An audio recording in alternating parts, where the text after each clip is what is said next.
ನಮಸ್ಕಾರ. Local history ಚಾನೆಲ್ಗೆ ಆಧಾರದ ಸ್ವಾಗತ.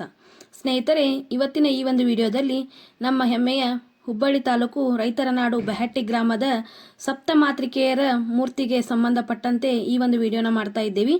ಈ ಒಂದು ವಿಡಿಯೋದಲ್ಲಿ ಗ್ರಾಮದಲ್ಲಿ ಇರತಕ್ಕಂತಹ ಸಪ್ತಮಾತೃಕೆ ಮೂರ್ತಿಯ ಬಗ್ಗೆ ಸಂಪೂರ್ಣವಾದಂತಹ ಮಾಹಿತಿಯನ್ನು ತಿಳ್ಕೊಳ್ಳೋಣ. ನಮ್ಮ ಗ್ರಾಮದಲ್ಲಿ ಈ ಸಪ್ತಮಾತೃಕೆಯರ ಮೂರ್ತಿಗಳು ಗ್ರಾಮದ ಶ್ರೀರಾಮಲಿಂಗೇಶ್ವರ ದೇವಸ್ಥಾನದಲ್ಲಿ ಕಂಡುಬರುತ್ತವೆ.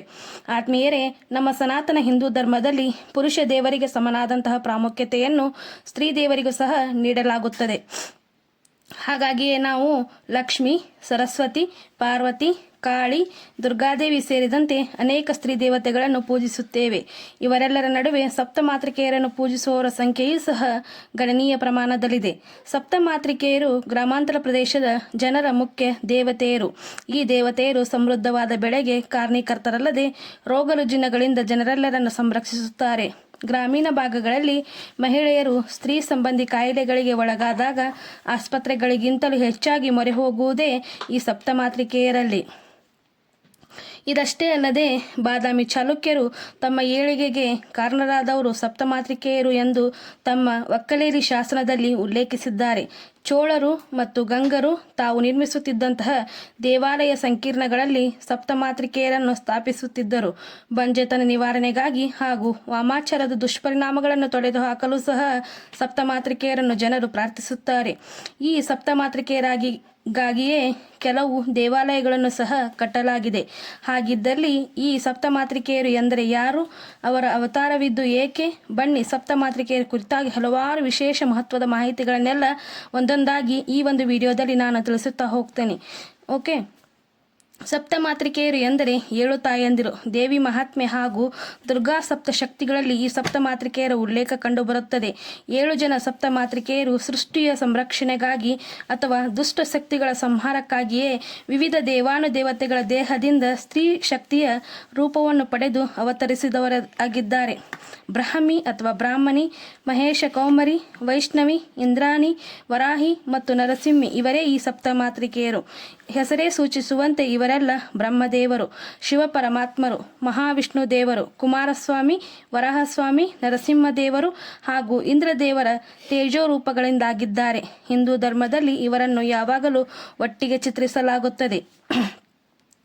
ಸಪ್ತಮಾತೃಕೆಯರ ಅನುಭವದ ಕುರಿತಾಗಿ ರೋಚಕ ಕಥೆ ಇದೆ. ಪೌರಾಣಿಕ ಹಿನ್ನೆಲೆ. ದೇವಿ ಮಹಾತ್ಮೆಯಲ್ಲಿ ಉಲ್ಲೇಖಗೊಂಡಿರುವಂತೆ ದುರ್ಗಾದೇವಿ ರಕ್ತ ಬೀಜಾಸುರ ಎಂಬ ಅಸುರನೊಡನೆ ಯುದ್ಧವನ್ನು ಮಾಡುತ್ತಿರುತ್ತಾಳೆ. ಈ ರಕ್ತ ಬೀಜಾಸುರ ಒಂದು ವಿಶೇಷವಾದ ಶಕ್ತಿಯನ್ನು ಹೊಂದಿರುತ್ತಾನೆ. ಆತನ ಒಂದು ತೊಟ್ಟು ರಕ್ತ ನೆಲಕ್ಕೆ ಬಿದ್ದರೂ ಆತನಂತೆಯೇ ಪರಾಕ್ರಮಶಾಲಿಯಾದ ಮತ್ತೊಬ್ಬ ಅಸುರ ಆ ರಕ್ತದಿಂದ ಜನಿಸಿರುತ್ತಾನೆ. ಇಂತಹ ರಕ್ತ ಬೀಜಾಸುರನನ್ನು ಯುದ್ಧದಲ್ಲಿ ದೇವಿ ಗಾಯಗೊಳಿಸಿರುತ್ತಾಳೆ. ಆ ರಾಕ್ಷಸನ ರಕ್ತದಿಂದ ಸಹಸ್ರಾರು ಸಂಖ್ಯೆಯಲ್ಲಿ ಅಸುರರು ಉತ್ಪತ್ತಿಗೊಳ್ಳುತ್ತಿದ್ದು ದುರ್ಗೆ ಆ ರಕ್ತ ಬೀಜಾಸುರನನ್ನು ಸಂಹರಿಸಲು ಕಠಿಣವಾಗಿರುತ್ತದೆ. ಆಕಾಶದಿಂದ ದೇವಿ ಹಾಗೂ ರಕ್ತ ಬೀಜಾಸುರನ ಯುದ್ಧವನ್ನು ವೀಕ್ಷಿಸುತ್ತಿದ್ದಂತಹ ಬ್ರಹ್ಮದೇವ, ಮಹಾವಿಷ್ಣುದೇವ, ಕಾರ್ತಿಕೇಯ, ಇಂದ್ರದೇವ, ಶಿವ ಪರಮಾತ್ಮರು, ವರಾಹಸ್ವಾಮಿ ಹಾಗೂ ನರಸಿಂಹಸ್ವಾಮಿಯವರು ತಮ್ಮದೇ ತೇಜಸ್ಸನ್ನು ಹೊಂದಿ ಇರುವ ಸ್ತ್ರೀ ಶಕ್ತಿಯನ್ನು ಸೃಷ್ಟಿಸಿ ತಮ್ಮದೇ ವಾಹನಗಳು ಹಾಗೂ ಆಯುಧಗಳನ್ನು ಕೊಟ್ಟು ಯುದ್ಧಕ್ಕೆ ಕಳುಹಿಸುತ್ತಾರೆ. ಹೀಗೆ ಅವತಾರವನ್ನು ಎತ್ತಿದವರೇ ಸಪ್ತಮಾತೃಕೆಯರು. ಸಪ್ತಮಾತೃಕೆಯರು ತಮ್ಮ ಮೂಲ ದೇವತೆಯರ ರೂಪ, ಶಕ್ತಿ, ಶಸ್ತ್ರಾಸ್ತ್ರ ಹಾಗೂ ವಾಹನಗಳನ್ನು ಹೊಂದಿರುತ್ತಾರೆ. ಇವರೆಲ್ಲರೂ ಸೇರಿ ರಕ್ತ ಬೀಜಾಸುರನ ದೇಹದಿಂದ ರಕ್ತ ನೆಲಕ್ಕೆ ಬೀಳದಂತೆ ಆ ರಕ್ತವನ್ನು ಕುಡಿದು ಬಿಡುತ್ತಾರೆ. ಇವರೆಲ್ಲರೂ ಸಹಾಯದಿಂದ ದುರ್ಗೆಗೆ ರಕ್ತ ಬೀಜಾಸುರನನ್ನು ಸುಲಭವಾಗಿ ಸಂಹರಿಸಲು ಸಾಧ್ಯವಾಗುತ್ತದೆ. ಈಗ ಸಪ್ತಮಾತೃಕೆಯರ ರೂಪ ಹಾಗೂ ವಿಶೇಷತೆಗಳ ಬಗ್ಗೆ ಒಂದೊಂದಾಗಿ ತಿಳಿದುಕೊಳ್ಳೋಣ. ಆತ್ಮೀಯರೇ, ನಮ್ಮ ಗ್ರಾಮದಲ್ಲಿ ದೊರೆತಿರುವಂತಹ ಈ ಸಪ್ತಮಾತೃಕೆಯ ಮೂರ್ತಿಯು ಶ್ರೀರಾಮಲಿಂಗೇಶ್ವರ ದೇವಸ್ಥಾನದಲ್ಲಿ ದೊರೆತಿದೆ ಅಂತ ನಾನು ಆರಂಭದಲ್ಲಿ ಹೇಳಿದೆ. ಇಲ್ಲಿ ನಿಮಗೆ ಕಾಣಿಸ್ತಾ ಇದೆ ಅಂತ ಕೂಡ ಭಾವಿಸ್ತೇನೆ ನಾನು. ಇಲ್ಲಿ ನೋಡಿ, ಈ ಸಪ್ತಮಾತೃಕೆಯರ ಒಂದು ಮೂರ್ತಿಯಲ್ಲಿ ಆರಂಭದಲ್ಲಿ ಶಿವ ಹಾಗೂ ಕೊನೆಯಲ್ಲಿ ಗಣೇಶನ ಒಂದು ಮೂರ್ತಿಯನ್ನು ನಾವು ಕಾಣಬಹುದಾಗಿದೆ. ಆದರೆ ನಮ್ಮ ಗ್ರಾಮದಲ್ಲಿ ದೊರೆತಿರುವಂತಹ ಸಪ್ತಮಾತೃಕೆಯರ ಮೂರ್ತಿಯಲ್ಲಿ ಆರಂಭದಲ್ಲಿ ಇರುವಂತಹ ಶಿವ ಮತ್ತು ಬ್ರಾಹ್ಮಿ ಮೂರ್ತಿ ಮತ್ತು ವೈಷ್ಣವಿ ಮೂರ್ತಿ, ಈ 3 ಮೂರ್ತಿಗಳು ತ್ರುಟಿತಗೊಂಡಿರುತ್ತವೆ. ಕಾಲಾಂತರದಲ್ಲಿ ಇವು ಪ್ರಾಚೀನ ಕಾಲದಿಂದಲೂ ಪೂಜಿತಗೊಳ್ಳುವ ಒಂದು ಕಾರಣದಿಂದಾಗಿ ಕಾಲಾಂತರದಲ್ಲಿ ಇವು ತ್ರುಟಿತಗೊಂಡಿವೆ ಅಂತಂದಿಲ್ಲಿ ಭಾವಿಸಬಹುದಾಗಿದೆ. ಮತ್ತೆ ಇವುಗಳು ಆರಂಭದಲ್ಲಿ ಇರ್ತಕ್ಕಂಥ ಶಿವನ ಮೂರ್ತಿ ಕೂಡ ತೃಟಿತಗೊಂಡಿರುತ್ತದೆ. ಆದರೆ ನಿಮಗೆ ಇಲ್ಲಿ ಕೊನೆಯಲ್ಲಿ ಗಣೇಶನ ಮೂರ್ತಿ ಏನಂದರೆ ಗೋಚರವಾಗುವುದು ಎಲ್ಲರಿಗೂ ಕೂಡ ಕಾಣಬರುತ್ತದೆ. ಈ ಒಂದು ವಿಶೇಷತೆ ಉಳ್ಳಂತಹ ಈ ಸಪ್ತಮಾತೃಕೆಯ ಮೂರ್ತಿಯ ಬಗ್ಗೆ ಒಂದೊಂದಾಗಿ ತಿಳಿಯುತ್ತಾ ಹೋಗೋಣ. ಮೊದಲನೆಯದಾಗಿ ನಾವು ಬ್ರಾಹ್ಮಿ ಮೂರ್ತಿಯ ಬಗ್ಗೆ ಒಂದಿಷ್ಟು ವಿಶೇಷತೆಯನ್ನು ತಿಳಿಯೋಣ. ಬ್ರಾಹ್ಮಿ ದೇವಿಯು ಬಿಳಿ ಹಂಸದ ಮೇಲೆ ಕುಳಿತಿದ್ದಾಳೆ. 4 ಮುಖಗಳನ್ನು ಹೊಂದಿದ್ದಾಳೆ. ಜೊತೆಗೆ 4 ಕೈಗಳನ್ನು ಹೊಂದಿರುವ ಬ್ರಾಹ್ಮಿ ದೇವಿಯು ಒಂದು ಕೈಯಲ್ಲಿ ನೀರಿನ ಕುಂಡವನ್ನು ಹಿಡಿದಿದ್ದಾಳೆ, ಮತ್ತೊಂದು ಕೈಯಲ್ಲಿ ಮಗುವನ್ನು ಹಿಡಿದು ಪೊರೆಯುತ್ತಿದ್ದಾಳೆ. ಆದರೆ ಗ್ರಾಮದಲ್ಲಿ ದೊರೆತಿರುವಂತಹ ಸಪ್ತಮಾತೃಕೆಯ ಮೂರ್ತಿಯಲ್ಲಿ ಬ್ರಾಹ್ಮಿ ದೇವಿಯ ಮೂರ್ತಿಯು ತೃಟಿತಗೊಂಡಿರುತ್ತದೆ. ಇನ್ನು ಎರಡನೆಯದಾಗಿ ವೈಷ್ಣವಿ ದೇವಿಯು ಸಿಂಹದ ಮೇಲೆ ಕುಳಿತಿರುತ್ತಾಳೆ.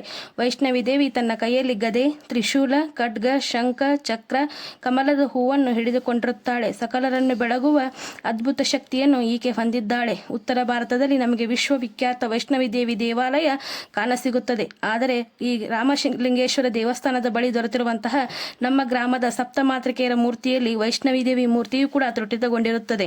ಇನ್ನು ಮುಂದಿನದಾಗಿ ನಮಗೆ ಗೋಚರವಾಗುತ್ತಿರತಕ್ಕಂತಹ ಈ ಮಹೇಶ್ವರಿ ಮೂರ್ತಿಯು ಈಶ್ವರನ ಪ್ರತಿರೂಪ. ಅವಳ ತಲೆಯ ಮೇಲೆ ಅರ್ಧಚಂದ್ರ, ಒಂದು ಕೈಯಲ್ಲಿ ಡಮರುಗ, ಮತ್ತೊಂದು ಕೈಯಲ್ಲಿ ತ್ರಿಶೂಲವನ್ನು ಹಿಡಿದು ನಿಂತಿದ್ದಾಳೆ. ನಂದಿಯು ಮಹೇಶ್ವರಿಯ ವಾಹನ. ಇನ್ನು ಮಹೇಶ್ವರಿಯನ್ನು ಈಶ್ವರಿ, ಕಾಳಿ, ಚಂಡಿ, ಭಗವತಿ, ಅಂಬೆ, ಷೋಡಸಿ, ಮಹಾದೇವಿ, ತ್ರಿಪುರ ಸುಂದರಿ ಅಂತಲೂ ಕರೆಯುತ್ತಾರೆ. ಇನ್ನು ಮುಂದಿನದಾಗಿ ಇರುವಂತಹ ದೇವಿಯು ಇಂದ್ರಾಣಿ ದೇವಿಯು ದೇವತೆಗಳ ರಾಣಿಯಾಗಿದ್ದಾಳೆ ಹಾಗೂ ಈಕೆ ಇಂದ್ರನ ಪತ್ನಿ. ವೈದಿಕ ಶಾಸ್ತ್ರದ ಪ್ರಕಾರ ಇಂದ್ರಾಣಿ ಎಂದರೆ ಸ್ತ್ರೀಯು ನೆರಳು. ಇನ್ನು 1000 ಕಣ್ಣುಗಳನ್ನು ಹೊಂದಿದ ಸುಂದರಿಯಾಗಿದ್ದಾಳೆ. ಇಂದ್ರಾಣಿಯ ವಾಹನ ಐರಾವತ. ಇಂದ್ರಾಣಿಯ ಒಂದು ಕೈಯಲ್ಲಿ ವಜ್ರ, ಮತ್ತೊಂದು ಕೈಯಲ್ಲಿ ಅಂಕುಶವನ್ನು ಹಿಡಿದಿದ್ದಾಳೆ. ಈಕೆ ಶೌರ್ಯದಾತೆ ಹಾಗೂ ದುಷ್ಟರ ಸಂಹಾರ ಮಾಡುವ ಅಭೂತಪೂರ್ವ ಶಕ್ತಿ ಈಕೆಗಿದೆ. ಇನ್ನು ಮುಂದಿನದಾಗಿರುವ ಮೂರ್ತಿ ಕೌಮಾರಿ ದೇವಿ ಮೂರ್ತಿ. ಕೌಮಾರಿ ಮೂರ್ತಿಯು 7 ಮಾತೃಕೆಗಳಲ್ಲಿ ಒಬ್ಬಳಾದ ಇವಳು ಶಿವನ ಮಗ ಕುಮಾರ ಕಾರ್ತಿಕೇಯನ ಶಕ್ತಿ ಉಳ್ಳವಳಾಗಿದ್ದಾಳೆ. ಈಕೆಯು ತನ್ನ ಕೊರಳಲ್ಲಿ ಯಾವಾಗಲೂ ಕೆಂಪು ಹೂವಿನ ಹಾರವನ್ನು ಧರಿಸಿರುತ್ತಾಳೆ. ಈಕೆಯ ವಾಹನ ನವಿಲು. ಇನ್ನು ಮುಂದಿನದಾಗಿ ನಿಮಗೆ ಗೋಚರವಾಗುವುದು ವರಾಹ ದೇವಿಯ ಮೂರ್ತಿ. ವರಾಹ ದೇವಿಯು ವರಾಹ ಮುಖವನ್ನು ಹೊಂದಿದ್ದಾಳೆ. ವರಾಹಿ ಯಜ್ಞವು ವರಾಹ ದೇವರ ಶಕ್ತಿಯಾಗಿದೆ. ಕಡು ಬಣ್ಣವನ್ನು ಹೊಂದಿರುವ ಈಕೆ ತಲೆಯಲ್ಲಿ ಅರ್ಧಚಂದ್ರ, ಜೊತೆಗೆ ಕೈಯಲ್ಲಿ ಶಂಕು, ಚಕ್ರ, ತ್ರಿಶೂಲವನ್ನು ಹಿಡಿದು ಕುಳಿತಿದ್ದಾಳೆ. ಈ ಸಪ್ತಮಾತೃಕೆಯರಲ್ಲಿ ವಿಶಿಷ್ಟವಾದ ಶಕ್ತಿಯನ್ನು ಹೊಂದಿದ್ದಾಳೆ. ಈಕೆ ದೇವತೆಗಳಿಗೂ ಹಾಗೂ ಮಾನವರಿಗೆ ಉತ್ತಮ ಹಾಗೂ ಯೋಗ್ಯ ಆಹಾರ ನೀಡುವ ಶಕ್ತಿ ಹೊಂದಿದ್ದಾಳೆ. ಇನ್ನು ಚಾಮುಂಡಿ ದೇವಿಯು ವಾಹನ ಸಿಂಹ. ಉಗ್ರರೂಪಿಣಿಯಾದ ತಾಯಿ ಚಾಮುಂಡಿಯು ಮಾನವರ ತಲೆ ಬುರುಡೆಯನ್ನು ಹಾರದಂತೆ ಹಾಕಿಕೊಂಡಿದ್ದಾಳೆ. ಕೈಯಲ್ಲಿ ಖಡ್ಗ, ಗದೆ, ತ್ರಿಶೂಲ, ಶಂಖ, ಚಕ್ರವನ್ನು ಹಿಡಿದಿದ್ದಾಳೆ.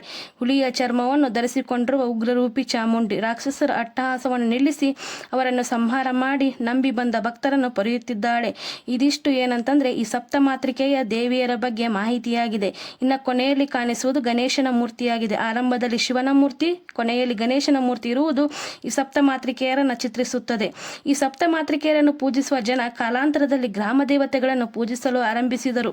ಈ ಆಚರಣೆಯು ಪ್ರಸ್ತುತವಾಗಿಯೂ ಜಾರಿಯಲ್ಲಿದೆ. ಗ್ರಾಮೀಣ ಪ್ರದೇಶಗಳಲ್ಲಿ ಪ್ರಾಚೀನ ಕಾಲದಲ್ಲಿ ಸಪ್ತಮಾತೃಕೆಗಳಿಗೆ ಮೊರೆ ಹೋಗುತ್ತಿದ್ದಂತಹ ಜನ ನಂತರದ ದಿನಗಳಲ್ಲಿ ಗ್ರಾಮ ದೇವತೆಗೆ ಮೊರೆ ಹೋಗಲು ಆರಂಭಿಸಿದರು. ಗ್ರಾಮೀಣ ಪ್ರದೇಶದಲ್ಲಿ ಬಂದಂತಹ ಪ್ಲೇಗ್, ಕಾಲರಾ ಇಂತಹ ರೋಗಗಳನ್ನು ಗ್ರಾಮ ದೇವತೆಗಳಾದ ದ್ಯಾಮವ್ವ ಮತ್ತು ದುರ್ಗವ್ವ ನಿವಾರಿಸುತ್ತಾರೆ ಎಂಬ ಪರಿಕಲ್ಪನೆಯನ್ನು ಹೊಂದಿದ್ದರು. ಗ್ರಾಮೀಣ ಭಾಗಗಳಲ್ಲಿ ಮಹಿಳೆಯರು ಸ್ತ್ರೀ ಸಂಬಂಧಿ ಕಾಯಿಲೆಗಳಿಗೆ ಒಳಗಾದಾಗ ಆಸ್ಪತ್ರೆಗಳಿಗಿಂತ ಹೆಚ್ಚಾಗಿ ಮೊರೆ ಹೋಗುವುದೇ ದ್ಯಾಮವ್ವ ಮತ್ತು ದುರ್ಗಮ್ಮನಿಗೆ. ಬಂಜೆತನ ನಿವಾರಣೆಗಾಗಿ ಹಾಗೂ ವಾಮಾಚಾರದ ದುಷ್ಪರಿಣಾಮಗಳನ್ನು ತೊಡೆದು ಹಾಕುತ್ತಾರೆ ಎಂಬ ನಂಬಿಕೆಯನ್ನು ಹೊಂದಿದ್ದರು.